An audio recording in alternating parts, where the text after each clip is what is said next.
Major new developments in the Jussie Smollett investigation. Chicago police have announced Smollett is officially a suspect in a criminal investigation for filing a false report. Good. Meanwhile, stunning new surveillance video obtained by CBS Chicago has surfaced, reportedly showing two brothers at the center of the case buying what is believed to be a red hat and ski masks the day before the attack. This is prosecutors in Chicago are meeting with Smollett's lawyers, Mike Tobin, outside criminal court in Chicago with the latest. Mike.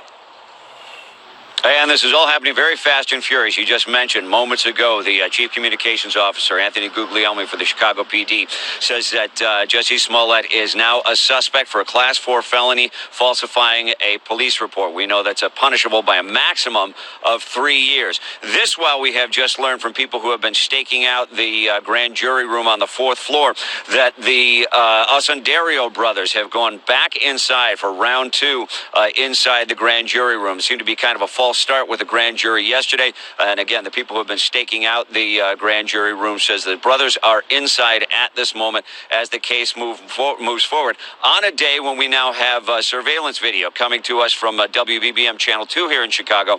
And this is a security video from what we're told by employees of the Crafty Beaver is inside of their store. And it shows these individuals buying things like ski masks, what looks to be a red hat. We know of the inventory that was taken from the apartment where the Ossendaro brothers we're staying here in Chicago. One of the items on that inventory is a red hat, and that could have very well played a role in what is now shaping up more and more to have been a hoax attack in this case.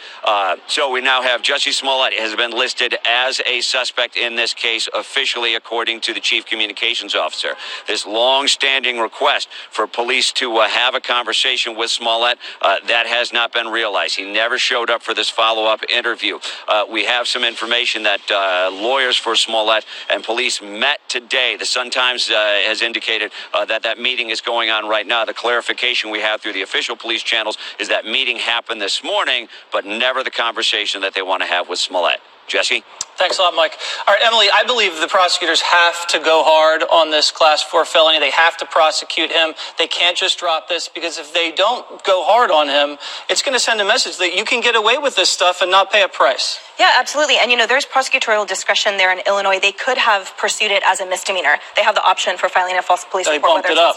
Exactly. So that speaks for itself right there. And, those crimes are classified as they're crimes against public justice. It is taken really seriously because it is. There should absolutely be a zero tolerance for and a strong message sent when people do this, especially in the level of fabrication that we are seeing allegedly went into this. That level of pro-action and creating this entire dramatic thing and roping in other people.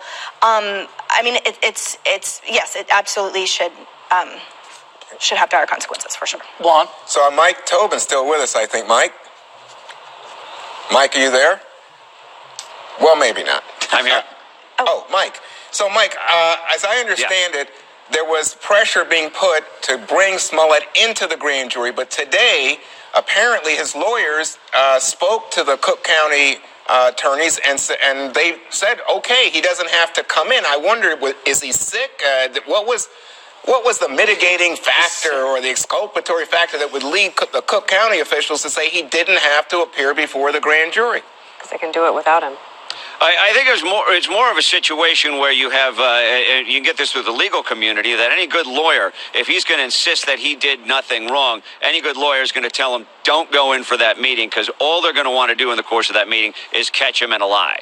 Mm-hmm. And all indications are that something is amiss in this case. So I don't know if it's necessary exculpatory evidence that gets involved in that. But when you had this sudden halt to the process yesterday and the Cook County State's Attorney Kim Foxx recusing herself, you may have some kind of evidence that was introduced yesterday. And should be noted that the Tribune is running a report right now saying the reason that she has suddenly recused herself is because she got pretty close with the family during the initial stages when everyone thought that Jussie Smollett was the victim of a hate crime. Thanks, Mike. Dana, you know what's crazy about this whole thing and how sociopathic this guy Smollett is? If they had arrested two innocent guys, he would have said, yeah, these are the guys, and he would have been okay with putting away innocent men. Did you watch for a The long Five time. yesterday? No. I made that point. Oh, you did? That's a great point. Great minds think alike, Dana. And also, I have a question. These guys work in television. They work on a very successful show, Empire. They obviously probably watch a lot of TV. They probably watch a lot of movies. Like, do they not think for 1 second that there's going to be a video camera in the hardware store?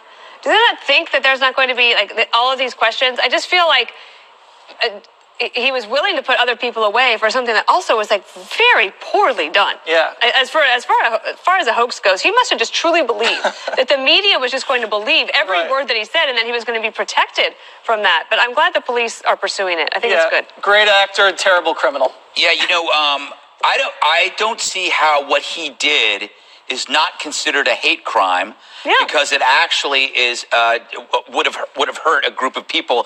And to your point, all Trump supporters, and us, and to millions of Americans.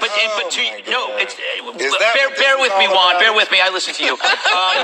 This is a hate crime, and to your point, that's despicable. That he would have let two people go to jail. He should go away for minimum 20 years. And I think, people accuse people like me of dunking on the libs over this. No, what you're seeing is vindication. Remember, us, the people that aren't liberals, are vindicated because any kind of tangential link to Trump, if you don't believe this story, then you're part of the problem. Everybody should be pleased that a hate crime didn't happen because it means we're less racist than the media wants us to be. And I don't care about Smollett anymore. He's dirt. I'm more pissed off at how the media did this, and they got to pay a price too. Well, I'm glad to know it's all about you. No, I really am. No.